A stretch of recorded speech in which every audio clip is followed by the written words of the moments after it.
क्या डीआरडीओ ने stealth fighter को डिटेक्ट करने वाला नया रडार बनाना शुरू कर दिया है?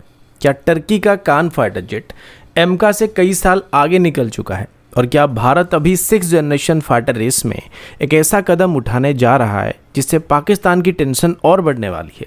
आज की वीडियो में हम ऐसे ही कुछ इंटरेस्टिंग अपडेट्स के बारे में बात करने वाले हैं।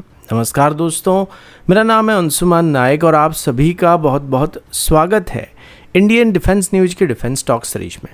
तो चलिए देर न करते हुए आज की वीडियो शुरू करते हैं।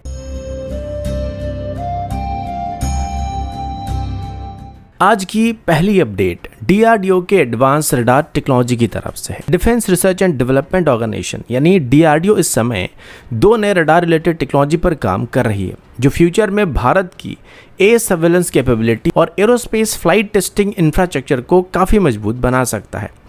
इनमें से पहला project low band active antenna array transmit receiver module होने वाला है, जबकि दूसरा active phased array sub system for flight test facility से जुड़ा हुआ है। जैसे कि आप सभी को पता है कि आजकल के समय पर स्टेल्थ फाइटर जेट सबसे बड़ा चैलेंज बन चुके हैं।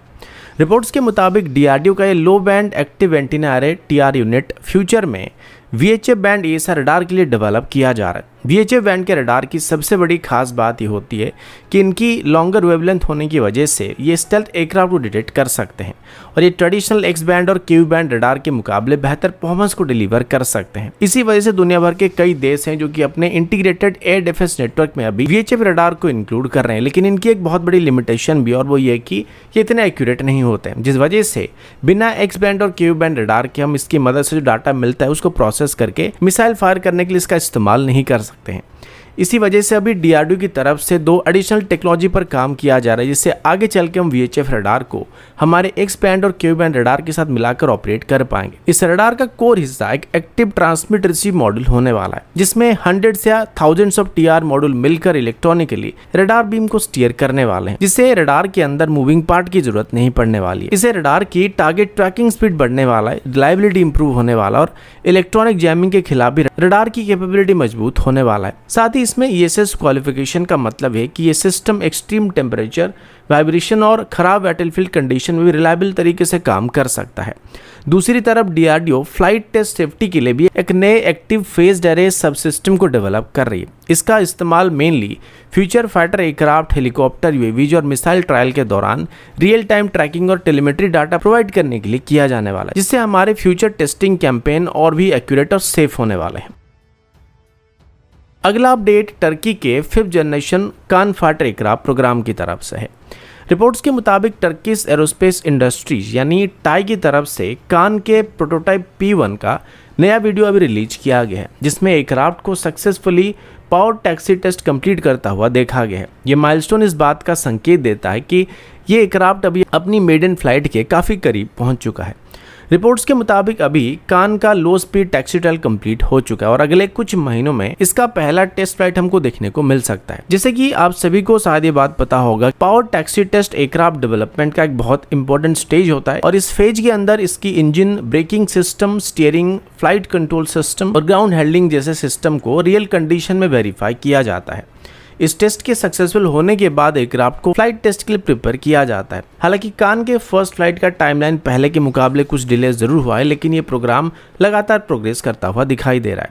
सबसे इंटरेस्टिंग बात यह कि टर्की एक ही प्रोटोटाइप पर डिपेंड नहीं कर रहा है, जिस वजह से उनका डेवलपमेंट टाइमलाइन काफी तेजी से चल रहा है। अभी कान के मल्टीपल प्रोटोटाइप को अलग अलग टेस्टिंग के लिए इस्तेमाल किया जा रहा है। एक एयरक्राफ्ट फ्लाइट एनवलप एक्सपैंड करने के लिए इस्तेमाल किया जा रहा है, दूसरा सब सिस्टम टेस्टिंग करने के लिए इस्तेमाल किया जा रहा है, जबकि स्ट्रक्चरल टेस्ट पार्टिकल अलग अलग से इवैल्यूएट किया जा रहा है। इस पैरेलल डेवलपमेंट अप्रोच की वजह से टेस्टिंग प्रोसेस को काफ़ी तेज़ी से कंप्लीट किया जा रहा है। दूसरी तरफ भारत का एमका प्रोग्राम भी इसी डायरेक्शन में आगे बढ़ रहा है। एमका के लिए भी अभी मल्टीपल प्रोटोटाइप को डेवलप करने का प्लान किया जा रहा है, जहाँ पर अलग अलग प्रोटोटाइप को अलग अलग सिस्टम को वैलिडेट करने के लिए इस्तेमाल किया जाएगा।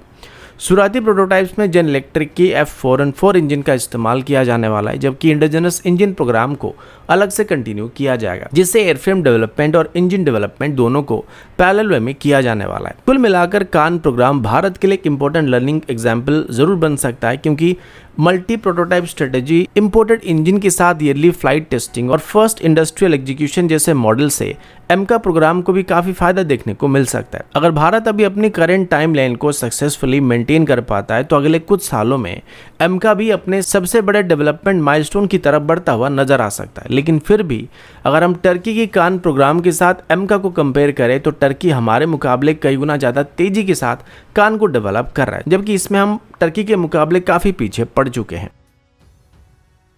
अगला अपडेट इंडियन आर्मी के सोल्जर मॉडर्नाइजेशन प्रोग्राम की तरफ से है।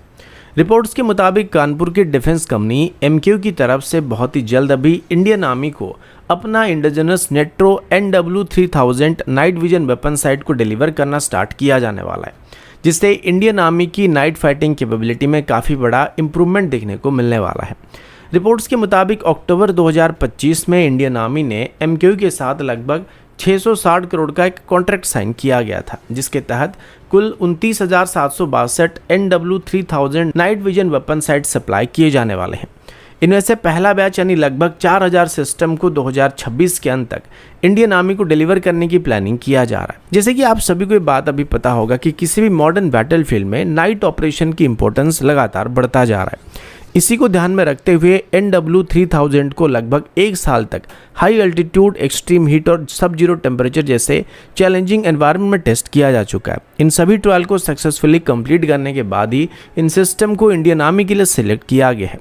सबसे खास बात यह कि NW3000 को असॉल्ट राइफल के स्टैंडर्ड पिकाटिनी रेल में इस्तेमाल किया जा सकता है। इसमें बिल्ट इन इंफ्रारेड इल्यूमिनेटर भी दिया गया है, जो कि कंप्लीट डार्कनेस में भी टारगेट एक्विजिशन को काफी इंप्रूव कर देता है। रिपोर्ट्स के मुताबिक ये सिस्टम सोल्जर्स को 500 मीटर की दूरी से पर्सनल को डिटेक्ट करने में और 600 मीटर की दूरी से व्हीकल्स तक को डिटेक्ट करने में मदद करने वाले हैं। साथ ही इसका wider field of view soldiers को बेहतर सिचुएशनल अवेयरनेस भी प्रोवाइड करने वाला है। कुल मिलाकर एमक्यू का NW3000 सिर्फ एक नया नाइट विजन साइट नहीं है, बल्कि इंडियन आर्मी के इन्फेंट्री सोल्जर्स को मॉडर्न बैटलफील्ड के लिए और भी ज़्यादा कैपेबल बनाने की तरफ एक बड़ा कदम होने वाला है। अगला अपडेट भारत के possible 6th generation fighter programme participation की तरफ से है।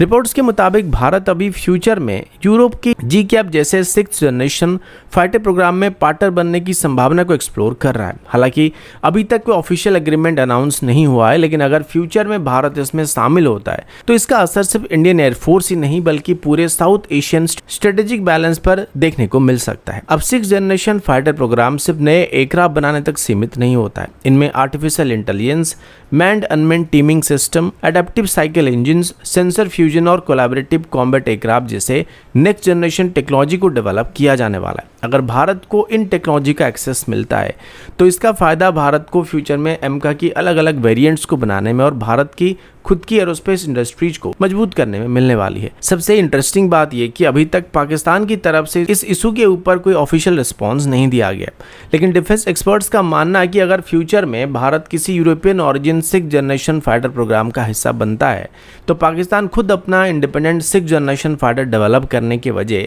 चाइना के साथ अपनी मिलिट्री पार्टनरशिप को और मजबूत कर सकता है। और अभी के हालात में पाकिस्तानी एयरफोर्स को काउंटर करने के लिए भारत का सबसे बड़ा चॉइस होने वाला है। पाकिस्तान की प्रायोरिटी फ्यूचर में Chinese J-35 stealth fighter, Kaan fighter, long range air to air missile, advance air defence system, electronic warfare system और नेटवर्क सेंट्रिक वॉरफेयर कैपेबिलिटीज को स्ट्रेंथन करना हो सकता है, जिसके लिए अभी वो काफी कोशिश कर रहे हैं। और अभी के टाइम पर भारत से पहले भी पाकिस्तान 5th जनरेशन फाइटर को हासिल करने की ज्यादा संभावना होने वाली है। कुल मिलाकर भारत के लिए किसी 6th जनरेशन प्रोग्राम में शामिल होने का सबसे बड़ा फायदा एयरक्राफ्ट से ज़्यादा टेक्नोलॉजी ट्रांसफर और इंडस्ट्रियल कैपेबिलिटी डेवलपमेंट हो सकता है। वहीं पाकिस्तान के लिए सबसे बड़ा प्रैक्टिकल ऑप्शन चाइना के साथ डिफेंस कोऑपरेशन को और गहरा बनाना होने वाला है। हालांकि पूरा सिनारियो अभी सिर्फ स्पेकुलेशन स्टेज पर है और इसीलिए अगले कुछ सालों में ही इस मुद्दे पर कोई स्पष्ट तस्वीर सामने आने की उम्मीद किया जा रहा है। तो दोस्तों, अभी के लिए इतना ही। मिलता हूँ आपसे अगले वीडियो में, तब तक के लिए जय हिंद, वंदे मातरम।